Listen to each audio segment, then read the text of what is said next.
हाँ, मंदिर को बनाने में 22 साल लगे। महाशिवरात्रि में बड़ा अच्छा मेला लगता है। हमारी आस्था बहुत जुड़ी हुई है यहाँ से।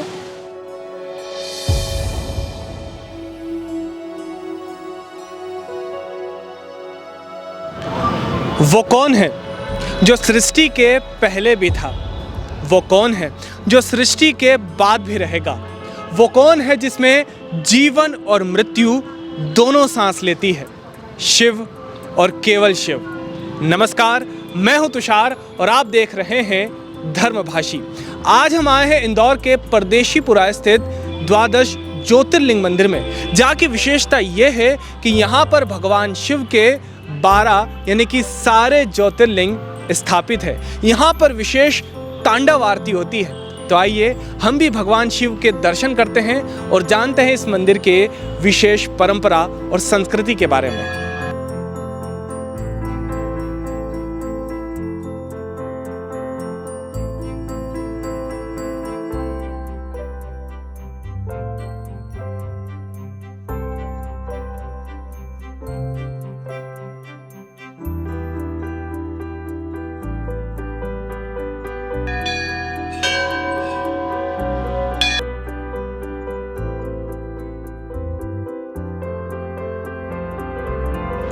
अब हम श्री गेंदेश्वर द्वादश ज्योतिर्लिंग मंदिर के प्रांगण में आ चुके हैं। आप देख सकते हैं कि हमारे ठीक पीछे भगवान शिव विराजमान हैं। वहीं पर 12 ज्योतिर्लिंग भी विराजित है और सबसे खास बात यह है कि यहाँ पर 12 ज्योतिर्लिंग के साथ 4 धाम भी है, यानी कि सनातन संस्कृति के सारे तीर्थ आपको इस मंदिर में देखने को मिलते हैं। आप इसका प्रांगण देखिए कितना बड़ा है। यहाँ पर कई तरह के विशेष आयोजन होते हैं। इस प्रांगण में भगवान शिव का विशेष श्रृंगार किया जाता है। आप यहाँ की नक्काशी देखेंगे तो वो भी यहाँ पर अपने आप में अनोखी है। आइए अब हम मंदिर की एक एक चीज़ को बारीकी से देखते हैं।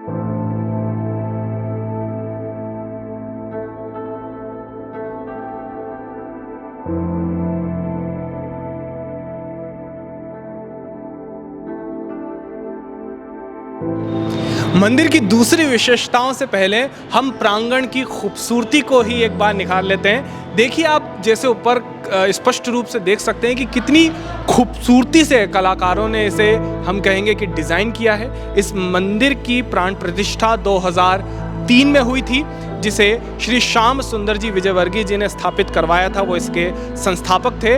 आप इस प्रांगण की भव्यता देखिए। यहाँ पर सैकड़ों भक्त हर सोमवार, और अगर विशेषकर सावन सोमवार की बात करें तो यहाँ पूरा प्रांगण भक्तों से खचाखच भरा रहता है और सब भगवान शिव की भक्ति में तल्लीन रहते हैं। यहाँ की नक्काशी देखकर भी आदमी मंत्रमुग्ध हो जाता है। जैसे ही वो मंदिर में प्रवेश करता है तो सबसे पहले नज़र उसकी इस पूरे मंडपम के जैसे ही वो नज़र उठाता है तो उसकी आंखों में एक चमक जो आती है ना, खूबसूरती को देखकर, कलाकारी को देखकर, वो उसके अंदर भाव जागृत होता है। और उसके बाद जो मंदिर की दूसरी विशेषताएं हैं उनकी तो हम बात आगे करते हैं।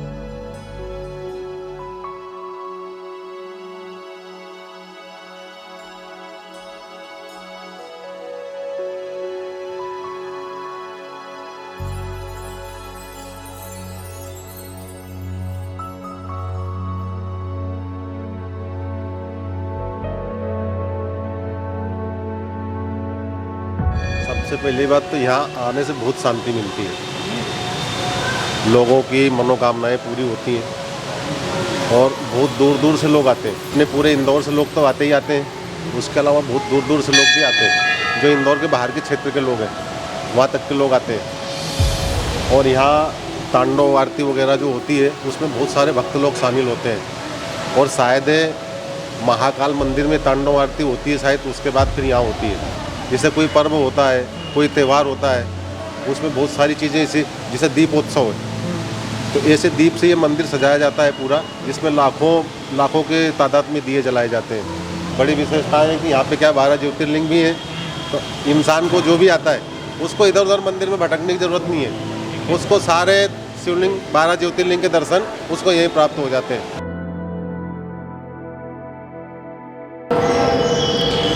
दोस्तों, हमने बात की थी कि इस मंदिर की स्थापना श्री श्याम सुंदर जी विजयवर्गीय जी ने करवाई थी। उनकी तस्वीर भी हम पीछे देख सकते हैं। यहाँ पर उन्हें सब प्रेम से बाबूजी के नाम से पुकारते हैं। उन्हें भी एक बहुत बड़ा शिव भक्त माना जाता है, कहा जाता है। वो हमेशा यहीं पर भगवान शिव की पूजा किया करते थे।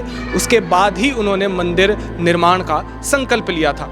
तो आइए अब हम मंदिर के उस भाग में चलते हैं जिसके लिए ये इतना विशेष माना जाता है और भक्तों में काफ़ी प्रसिद्ध है। यहाँ पर भगवान शिव के 12 ही ज्योतिर्लिंग जो हैं वो 12 ही विराजमान हैं। अगर हम कैमरा यहाँ पर घुमा के देखें तो सबसे पहला है सोमनाथ। आपको ये पता ही होगा अगर आप भगवान शिव के भक्त हैं कि सारे शिवलिंगों में सबसे पहले सोमनाथ को ही गिना जाता है और कहा जाता है कि सभी शिवलिंगों में सबसे पहले जो स्थापित हुआ था इस पूरी धरती पर वो सोमनाथ ही था। इसी क्रम के हिसाब से इसे सबसे पहले रखा गया है। और मैं अगर मेरी दूसरी तरफ देखूं तो भगवान श्री गणेश है। गणेश जी के बिना तो हम किसी चीज़ की शुरुआत करते ही नहीं हैं। तो दोनों चीज़ों का आप अर्थ देखिए बारीकी का मंदिर में। एक तरफ सोमनाथ शिवलिंग से शुरुआत जो कि 12 ज्योतिर्लिंग में सबसे पहले हैं, और दूसरी ओर गणेश जी से शुरुआत जो कि सभी देवताओं में सबसे पहले माने जाते हैं। उसके बाद आप देखेंगे दूसरा शिवलिंग है मल्लिकार्जुन। अब यहाँ पर अगर आप बारीकी से देखें तो ये शिवलिंग बिल्कुल उसी तरह से बनाए गए हैं जैसे कि वो असल स्वरूप में हैं। कैसे, मैं भी सिद्ध करता हूँ, आपको ये ध्यान में फटाक से समझ में आ जाएगा। ये है महाकालेश्वर, उज्जैन के बाबा। इनकी आप शिवलिंग का आकार देखिए कितना बड़ा है और दूसरे शिवलिंगों से काफ़ी बड़ा है। जैसा हम सभी को पता है कि महाकालेश्वर शिवलिंग जो है वो दूसरे शिवलिंगों से काफ़ी बड़ा है। अब दूसरी तरफ देखते हैं तो हमारे सारे देवताओं का यहाँ पर हमें मूर्ति दिखती है। जैसे अन्नपूर्णा जी की यहाँ पर मूर्ति है, फिर आगे तिरुपति बालाजी की मूर्ति है। जी बिल्कुल, ये मुझे सौभाग्य भी मिल गया कि मैं यहाँ पर भगवान को फूल भी चढ़ाता हूँ। ये हमने ममलेश्वर ज्योतिर्लिंग को अब हम ये फूल चढ़ा रहे हैं। अब हम आगे चलते हैं तो इन्हें पहले डालियाँ दे दें। अगर हम आगे चलें तो यहाँ पर वेदनाथ, आपको ये कहानी पता होगी कि शुक्राचार्य जो असुरों के गुरु थे वो भगवान शिव के बहुत बड़े उपासक थे और उन्होंने उनसे एक विद्या सीखी थी जिससे वो किसी को भी ठीक कर देते। मतलब यहाँ पर देवता असुरों को मारते, वो ठीक कर देते। यानी कि वेद का जो ज्ञान है वो भी देने वाले भगवान शिव हैं और उसी रूप में हम वेदनाथ भगवान की उपासना करते हैं, उनकी पूजा करते हैं। ये भीमेश्वर भगवान शिव जी का जो रूप है वो यहाँ पर विराजमान है। अब हम आगे चलें तो इधर चलते हैं श्रीनाथ जी, इधर नर्मदा मैया है। इधर हम कैमरा घुमा के देखें तो यहाँ पर सारी मूर्तियों के स्वरूप, ये सूर्य भगवान है। आप देखिए यहाँ पर सूर्य भगवान के 7 घोड़े कहे जाते हैं। सूरज का 7वां घोड़ा धर्मवीर भारती जी का एक उपन्यास भी है जो कि हमें बताता है कि, और यहाँ पर हम बारीकी से देखते हैं तो 7 ही घोड़े हमें देखने को मिलते हैं।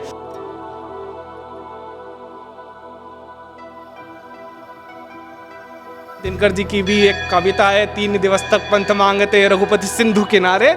तो वो यही सिंधु किनारे है जहाँ पर उन्होंने भगवान शिव की पूजा की थी। हम लोग यहाँ 2003 से, जब से ये मंदिर शुरू हुआ, मतलब आयोजन चालू हुआ, जब से हम लोग आ रहे हैं। हमारी आस्था बहुत जुड़ी हुई है यहाँ से, हमारी हर मनोकामना पूरी हुई है।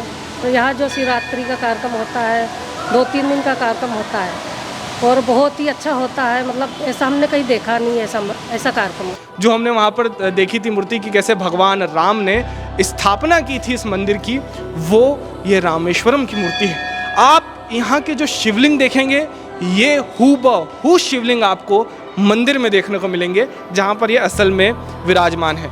ये भगवान नागेश्वर जी हम यहाँ पर देखेंगे कि एक ज्योतिर्लिंग है, और ये बाबा विश्वनाथ।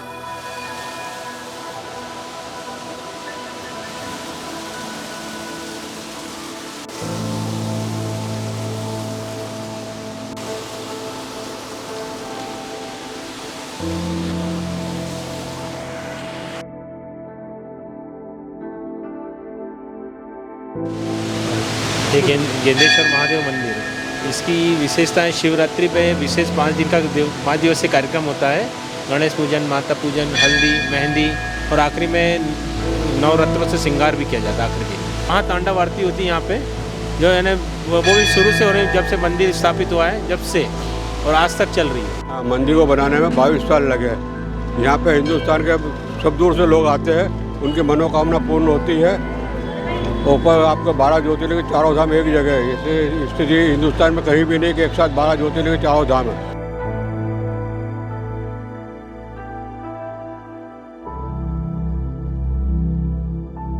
हम अगर मुख्य शिवलिंग की ओर देखें तो इसका श्रृंगार आप अभी भी देखेंगे तो देखेंगे कि कितना अद्भुत है, कितनी डिटेलिंग, कितनी बारीकी के साथ यहाँ पर इस अद्भुत श्रृंगार को किया जाता है। अगर आप यहाँ पर रविवार को आते हैं मंदिर में तो आपको भगवान का श्रृंगार सूर्य देव के रूप में देखने को मिलेगा, और अगर आप बुधवार को आते हैं तो अपने ही पुत्र भगवान गणेश के रूप में यहाँ पर आपको श्रृंगार देखने को मिलेगा।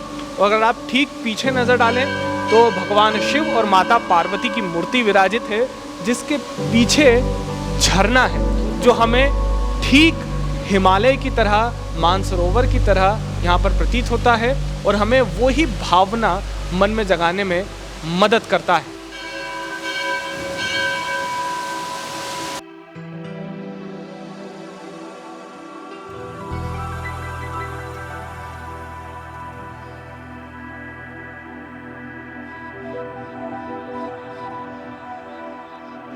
इसी मंदिर के प्रांगण में भगवान शिव की एक शिवलिंग है जो कि पंचमुखी शिवलिंग है। आप यहाँ पर देख सकते हैं, अगर हम उस तरफ फोकस करें, हम 5 तत्व सनातन संस्कृति में काफ़ी महत्व रखाते हैं। अगर आप भगवान शब्द पर भी गौर करें तो वो भी 5 ही चीज़ों से बना है। भ से भूमि, आकाश, गगन, वायु, नीर, और इसी से मिलकर भगवान बनता है जो 5 तत्वों का स्वामी हो।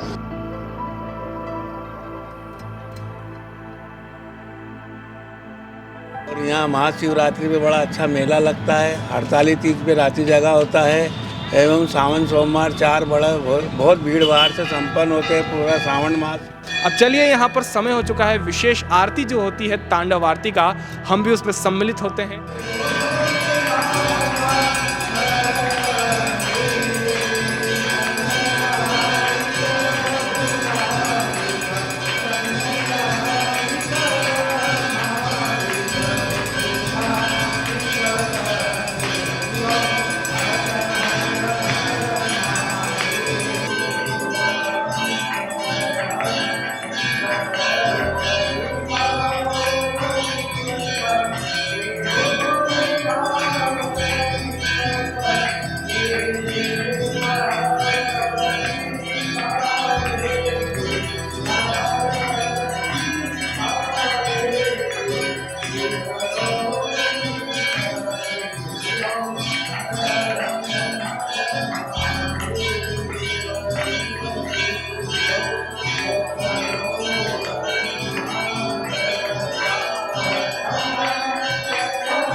मैं तो महादेव जी से यही चाहता हूँ कि वो जल्द से जल्द कोरोना ख़त्म कर दे और दुनिया पहले जैसी ही हो जाए। आज हमने गेंदेश्वर द्वादश ज्योतिर्लिंग मंदिर की यात्रा कर यहाँ पर 12 ज्योतिर्लिंग के दर्शन किए। 4 धाम की यात्रा का हमने सुख भोगा। यहाँ पर हमने भक्तों से बात की, पुजारी जी से बात की, हमने यहाँ की विशेष तांडव आरती भी हमने देखी, हमने उसका प्रसाद ग्रहण किया। ऐसे ही दूसरे अद्भुत चमत्कारी धार्मिक स्थलों को देखने के लिए, उनकी यात्रा पर जाने के लिए और उनकी विशेषता को समझने के लिए आप इसी तरह देखते रहिए धर्मभाषी।